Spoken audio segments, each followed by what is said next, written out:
இந்த வீடியோவில் நம்ம பயிற்சி 1.4 இருக்கிற சம்ஸ் பார்க்க போகிறோம். ஃபஸ்ட்டு இது பாருங்கள், சுருக்குக. இது வந்து 0.6 வகுத்தல் 3.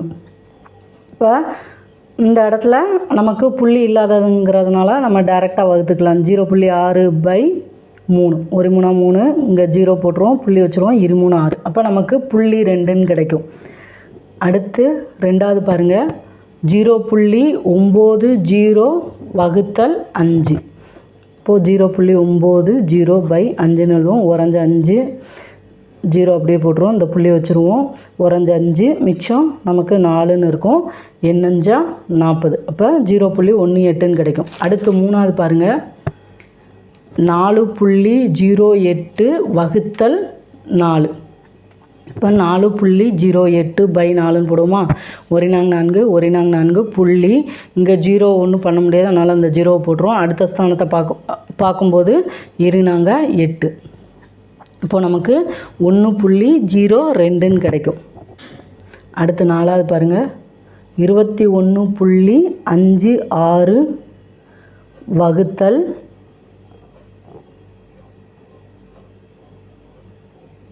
7.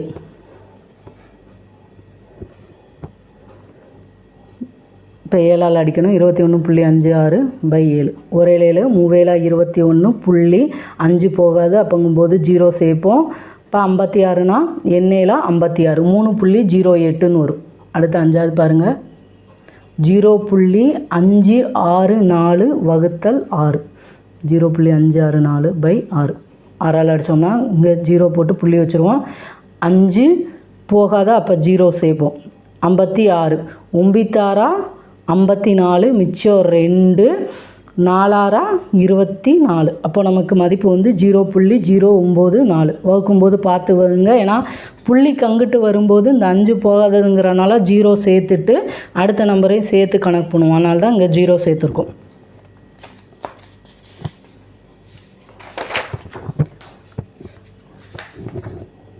அடுத்து ஆறாவது வந்து 41.36 வகுத்தல் 4. 41.36/4. 4ஆல் அடிச்சோம்னா 1 4 0, இந்த 1 இந்த சைடு போகும், புள்ளி வச்சுருவோம். அடுத்து 4 12, மிச்சம் 1, 3 12, மிச்சம் 1, 4 16. அப்போ நமக்கு 10.34ன்னு கிடைக்கும். அடுத்து 298.2 வகுத்தல் 3. 298.2/3. 1 3 3, 9 3 27, மிச்சம் 2, 9 3 27, மிச்சம் 1, 4 12. அப்போ நமக்கு 99.4ன்னு கிடைக்கும். அடுத்து பாருங்கள், மதிப்பு காண்க.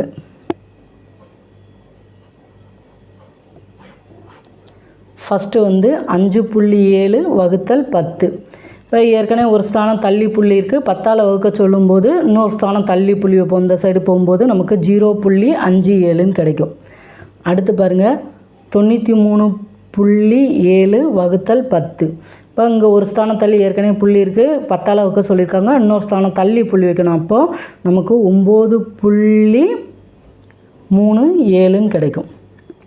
இதே இது பெருக்க சொன்னாங்கன்னா இப்போ 93.7 × 10னா நம்ம இந்த நம்பரை அப்படியே எழுதிட்டு 0 சேர்ப்போம். அடுத்து ஒரு ஸ்தானம் தள்ளி புள்ளி இருக்கிறனால இங்கிட்ட இருந்து ஒரு ஸ்தானம் தள்ளி புள்ளி வைப்போம். இதே இது வகுத்தலுங்கும்போது இந்த சைடு புள்ளி நகண்டு போகும்.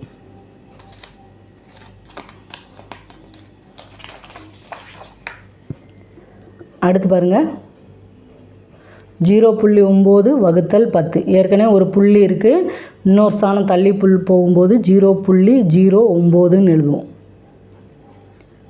அடுத்து பாருங்கள், 301.301 வகுத்தல் 10. அப்போங்கும்போது இங்கிட்டு போகும்போது நமக்கு 30.1301ன்னு வரும். அடுத்து 0.83 வகுத்தல் 10. இப்போ நமக்கு இன்னொரு ஸ்தானம் தள்ளி இங்கிட்டு போகும்போது 0.083ன்னு வரும். அடுத்து பாருங்கள், 0.062 வகுத்தல் 10னா நமக்கு இங்கிட்டு இன்னொரு 0 வரணும், 0.0062. அடுத்து மூணாவது பாருங்கள், மதிப்பு காண்கன்னு சொல்லி எல்லாத்தையும் 100ஆல் வகுக்க சொல்லியிருக்காங்க. ஃபஸ்ட்டு இது வந்து 0.7 வகுத்தல் 100. இப்போ 2 ஸ்தானம் தள்ளி புள்ளி வைக்கணும். ஏற்கனவே ஒரு ஸ்தானம் தள்ளி புள்ளி இருக்குது. அப்போ இன்னும் 2 0 சேர்க்கணும். 0.007. அடுத்து 3.8 வகுத்தல் 100. ஒரு ஸ்தானம் தள்ளி புள்ளி இருக்குது. இன்னும் 2 ஸ்தானம் தள்ளி புள்ளி வைக்கணும். ஏற்கனவே 3 இருக்கா. அடுத்து இன்னொரு ஸ்தானத்துக்கு 0 சேர்ப்போம். அடுத்து புள்ளி வைப்போம். மூணாவது பாருங்கள், 49.3 வகுத்தல் 100. ஒரு ஸ்தானம் தள்ளி புள்ளி இருக்குது. இன்னும் 2 ஸ்தானம் தள்ளி புள்ளி வைக்கும்போது 0.493 வரும். அடுத்து 4வது பாருங்கள், 463.85 வகுத்தல் 100. இப்போது 2 ஸ்தானம் தள்ளி புள்ளி வரும். ஏற்கனவே 2 ஸ்தானம் தள்ளி புள்ளி இருக்குது. அடுப்போ நமக்கு 4.6385 வரும். அடுத்து 0.3 வகுத்தல் 100. ஏற்கனவே ஒரு ஸ்தானம் தள்ளி புள்ளி இருக்குது. இன்னும் 2 ஸ்தானம் தள்ளி புள்ளி வைக்கணும். அப்போ 0 சேர்த்து எழுதுவோம். இப்போ 0.003 வரும்.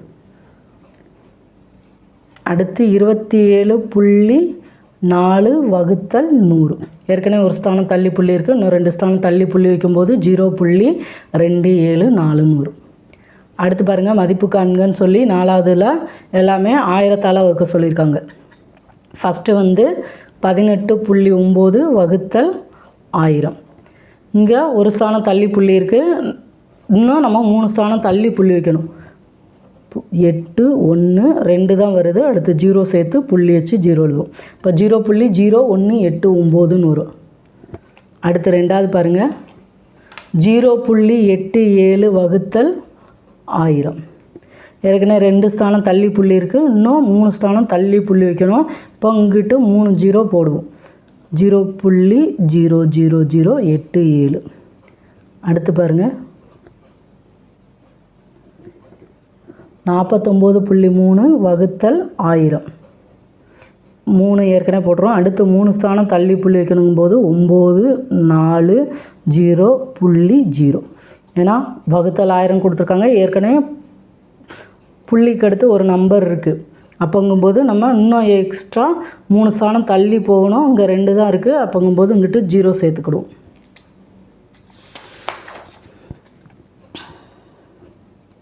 அடுத்து 4வது பாருங்கள், 0.3 வகுத்தல் 1000. போகும்போது 3 போட்டுருவோம். அடுத்து 3 இன்னும் எக்ஸ்ட்ரா 3 ஸ்தானம் தள்ளி புள்ளி வைக்கணுங்கும்போது 3 0 சேர்ப்போம். இப்போ 0.0003. அடுத்து 5வது பாருங்கள், 382.4 வகுத்தல் 1000. ஏற்கனவே ஒரு ஸ்தானம் தள்ளி புள்ளி இருக்குது. அப்போ இன்னும் எக்ஸ்ட்ரா நம்ம 3 ஸ்தானம் தள்ளி புள்ளி வைக்கணும். இங்கே 3 நம்பர் இருக்கனால 0.3824 எழுதுவோம். அடுத்து பாருங்கள், 93.8 வகுத்தல் 1000. இங்கே வந்து ஒரு ஸ்தானம் தள்ளி புள்ளி இருக்குது. இன்னும் 3 ஸ்தானம் தள்ளி புள்ளி வைக்கணுங்கும்போது இங்கே 2 இருக்குது. அப்போ 0.938 எழுதுவோம். பேசிக்கெல்லாம் கொஞ்சம் நல்லா பாருங்கள். இப்போ தான் புதுசாக டிஎன்பிஎஸ்சி குரூப் 4 படிக்கிறீங்க அப்படின்னா கொஞ்சம் புக்கை வச்சு சம் போட்டு பழகி பாருங்கள். அதுக்கடுத்து ப்ரீவியஸ் இயர் கொஸ்டின் போகலாம். எடுத்ததுமே ப்ரீவியஸ் இயர் கொஸ்டின் பார்த்தீங்கன்னா எந்த சம்மை எப்படி செய்யணும்னு தெரியாது. அப்போங்கும்போது ஃபஸ்ட்டு ஃபுல்லாக பேசிக்கை வந்து நல்லா பார்த்துக்கோங்க.